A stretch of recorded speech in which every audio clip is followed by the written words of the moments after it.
Nobel Marikkaran കൂടിയുണ്ട് ദില്ലിയിൽ നിന്ന്. നോബൽ, 3 പേരാണ് പ്രധാനമായും അവസാന നിമിഷവും എംപിമാർ സമ്മർദ്ദം ചെലുത്തിയിരുന്നത്. M K Raghavan, K Sudhakaran പ്രധാനമായിട്ടും, എം കെ രാഘവൻ, അടൂർ പ്രകാശ്. ഇനിയിപ്പോൾ ഈ തിരിച്ചടി, അതായത് എംപിമാരെ സംബന്ധിച്ചിടത്തോളം ഇതൊരു തിരിച്ചടിയാണ്. അവരുടെ ആവശ്യം അംഗീകരിച്ചിട്ടില്ല.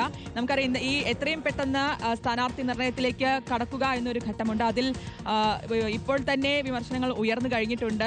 കഴിഞ്ഞ ദിവസം പ്രതിപക്ഷ നേതാവിന്റെ പ്രതികരണം നമ്മൾ കണ്ടതാണ്, ക്ഷുഭിതനായിട്ടുള്ള പ്രതികരണം അടക്കം. അപ്പോൾ ഈ എത്രയും പെട്ടെന്ന് ആ നീക്കത്തിലേക്ക് നടക്കുമ്പോൾ ഈ കെ സുധാകരൻ അടക്കമുള്ളവരുടെ നീക്കങ്ങൾ ഇനി എന്താകുമെന്നത് കൂടിയുണ്ട് തിരിച്ചടിയിൽ.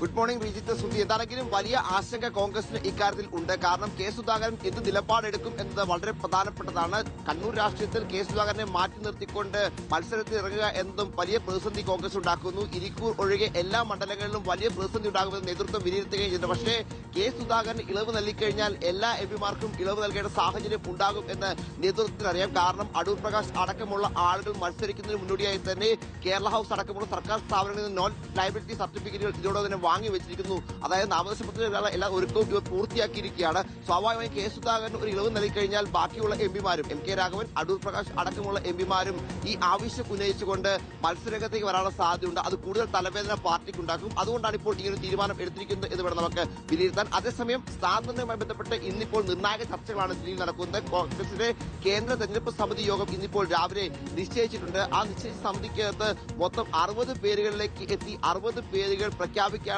ഒരുക്കമാണ് കോൺഗ്രസ് എന്താണെങ്കിലും നടത്തിക്കൊണ്ടിരിക്കുന്നത്. നിലവിൽ സംസ്ഥാനത്തുണ്ടായ പ്രത്യേകിച്ച് തളിപ്പറമ്പിലും അതോടൊപ്പം തന്നെ പയ്യന്നൂരൊക്കെ ഉണ്ടായിരിക്കുന്ന സംഭവവികാസങ്ങളുടെ അടിസ്ഥാനത്തിൽ ചില നീക്കുപോക്കുകൾ സ്ഥാനാർത്ഥി പട്ടികയിൽ ആവശ്യമാണ് എന്നാണ് ഇതിനൊരു കാരണമായി നേതാക്കൾ പറയുന്നത്. പക്ഷെ അപ്പോഴും വലിയ തർക്കം നേതാക്കൾക്കിടയിൽ തുടരുന്നുണ്ട് എന്നത് നമ്മൾ ഈ ഘട്ടത്തിൽ എടുത്തു പറയണം. പല മണ്ഡലങ്ങളിലും നേതാക്കൾക്കിടയിൽ വ്യത്യസ്ത അഭിപ്രായങ്ങളുണ്ട്, ഒന്നിലധികം പേരുകൾ ഉണ്ട്.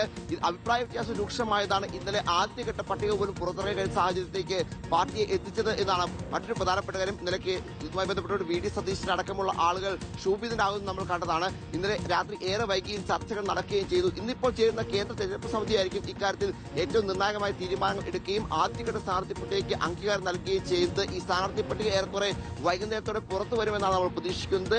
60 സ്ഥാനാർത്ഥികളെ പ്രഖ്യാപിക്കുമെന്ന് നമ്മൾ പ്രതീക്ഷിക്കുന്നു. അതിനുള്ള ചർച്ചകളാണ് നടന്നതെന്നാണ് നേതാക്കൾ വ്യക്തമാക്കുകയും ചെയ്തിരിക്കുന്നത്. സാമുദായിക സമവാക്യമൊക്കെ വലിയ കീറാമുട്ടിയായി മാറിയിരിക്കുന്നു എന്നുകൂടി നമ്മൾ ഈ ഘട്ടത്തിൽ എടുത്തു പറയേണ്ടതുണ്ട്. പ്രത്യേകിച്ച് ഈഴവ പ്രാതിനിധ്യത്തിന്റെ കാര്യത്തിൽ വലിയ പ്രതിസന്ധി പാർട്ടിക്കകത്തുണ്ടെന്നും അത് വലിയ തരത്തിൽ വെല്ലുവിളികൾ ഉയർത്തുമെന്നും വലിയ പൊട്ടിത്തെറിയിലേക്ക് പോകുമെന്നും ആശങ്കയും പാർട്ടിക്കകത്ത് നേതാക്കൾക്കിടയിലുണ്ട്. എന്താണെങ്കിലും ഇന്നിപ്പോൾ കേന്ദ്ര തെരഞ്ഞെടുപ്പ് സമിതി യോഗം രാവിലെ 10:30ക്കാണ് നിശ്ചയിച്ചിരിക്കുന്നത്. മധുസൂദൻ മിസ്ത്രി അടക്കമുള്ള ആളുകൾ എത്തും, ആദ്യഘട്ട പട്ടികയ്ക്ക് അംഗീകാരം നൽകും. പ്രധാനപ്പെട്ട കാര്യം സിറ്റിംഗ് എംഎൽഎമാർ അടക്കമുള്ള ആളുകൾ മത്സരിക്കുമെന്ന കാര്യത്തിൽ തീരുമാനം എടുത്ത സിറ്റിംഗ് എംഎൽഎമാരെ ഉൾപ്പെടുത്തിക്കൊണ്ടാണ് ഇപ്പോൾ ആദ്യഘട്ട പട്ടിക 60ഓളം പേരുടെ പേരുകൾ ഉൾപ്പെടുത്തി പുറത്തേക്ക് ഇറക്കാൻ കോൺഗ്രസ് ഒരുങ്ങുന്നത്.